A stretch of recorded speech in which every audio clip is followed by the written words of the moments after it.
Hi, everybody. I'm Brittany Lewis with Forbes Breaking News. Joining me now is my colleague, Forbes politics reporter, Sarah Dorn. Sarah, thanks for coming on. Hi, Brittany. Thanks so much for having me. Tuesday was election day, and I want you to come on and break down the outcomes and results for us.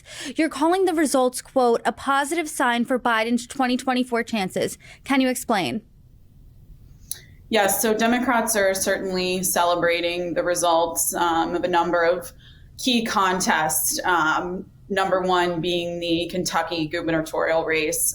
Democratic Governor Andy Beshear was reelected to a second term, and Kentucky is a deep red state. And he beat back a challenge from State Attorney General Daniel Cameron, who is aligned with Mitch McConnell, was endorsed by Trump, and is really seen as an up-and-comer in the Republican Party.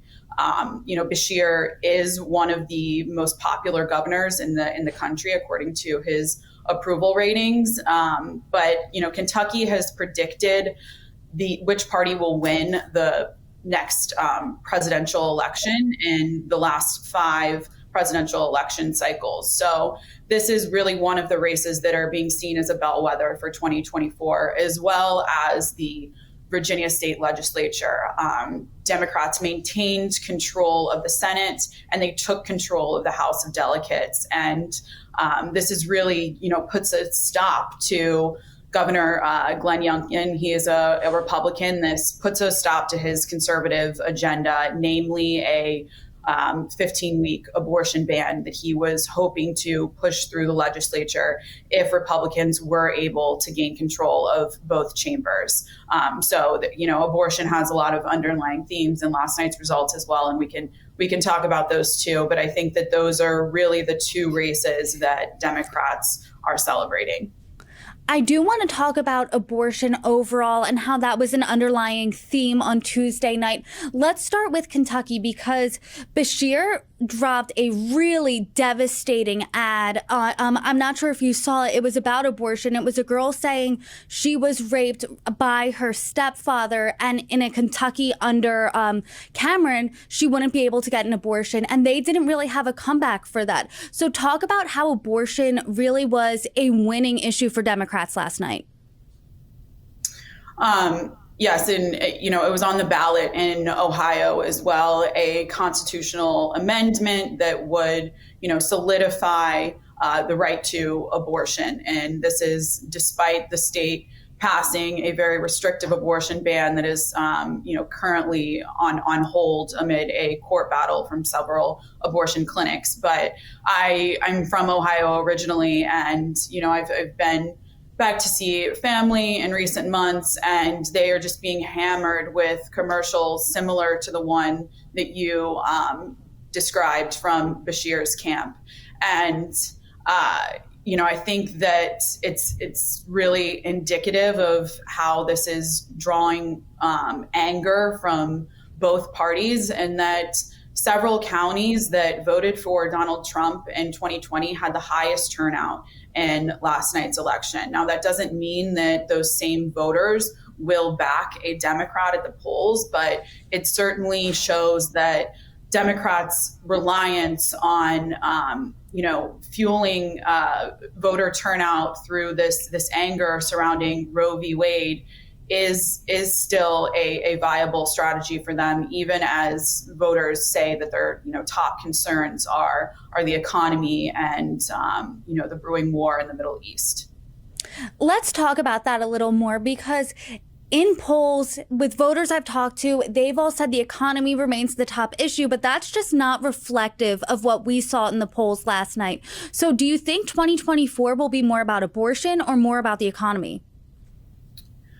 I think it will be more about the economy. I mean, of course, the issue in Ohio was a specific question about abortion. There weren't any other issues attached to that. And as I mentioned, Beshear is very popular in Kentucky. That race was not solely centered around abortion rights. I think that the Virginia state legislature, again, there are some caveats there, even though that a lot of politicos are seeing Democrats taking control of both chambers of the legislature as a rebuke on Youngkin's restrictive abortion ban.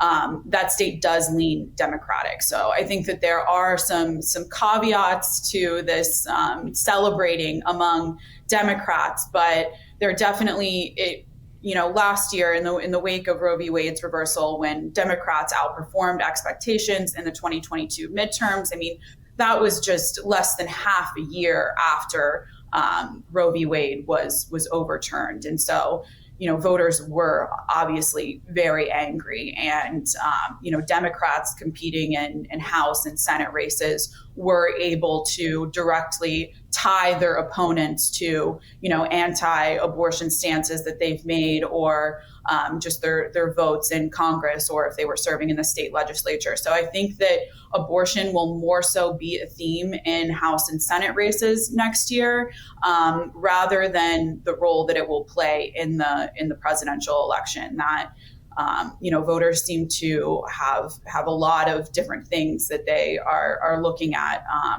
when it comes to the presidency, rather than these narrow ballot issues that ask specifically about one question, or oftentimes they don't know much about their House or Senate representatives, and so political ads really do a lot to sway them.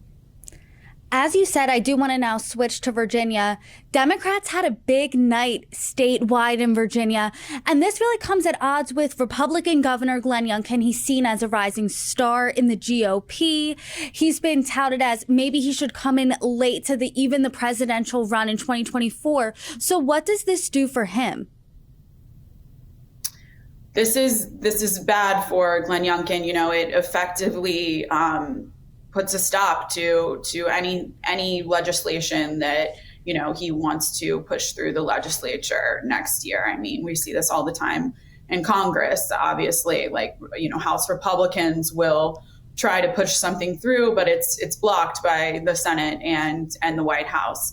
And I've seen a lot of headlines today just saying that this really prevents him from coming in as an insurgent candidate in the 2024 presidential race as well. So it was a very bad night for Glenn Youngkin. Was it a bad night, though, for all Republicans? Did the GOP have any sort of bright spot? Yes. Trump today, late last night, congratulated Mississippi Governor Tate Reeves, who beat back a challenge from Democrat Brandon Presley to win a second term. So that was certainly a win for Republicans. Ed Romaine in Suffolk County became the first Republican to win the county executive seat in 2 decades. So there were some bright spots for Republicans. And as I mentioned, not all of the races where Democrats prevailed, they came with some caveats. An incumbent running in Kentucky, the fact that Virginia does lean Democrat, the fact that, Ohio, yes, they did vote to enshrine abortion rights into the Constitution, but that is a trend that we have seen, in a number of states. I believe that they're the 6th state to pass a similar measure, and across the country, voters, widely favor abortion rights and are angry about Roe v. Wade. So, you can't say that definitively one race is a rebuke on the other party, I don't think, in any of these cases. And this all comes a few days after a really devastating poll for President Biden in swing states, especially. A New York Times Siena research poll found him getting trounced by former President Donald Trump in a head-to-head matchup in 4 swing states. After Tuesday, what do you make of this poll? Well, I think that Democrats, the Biden campaign, pundits, political consultants are certainly feeling a sense of relief, though at the same time, that poll, it was taken a year out. And the decision that voters will make when they actually get to the ballot box and see those two names listed, it's likely to be Trump and Biden, could be very different from what they are saying now, especially as Biden is facing a number of challenges related to the Israel-Hamas war and his policies surrounding that. I mean, it is a very tough time, I think, politically for any president of either party.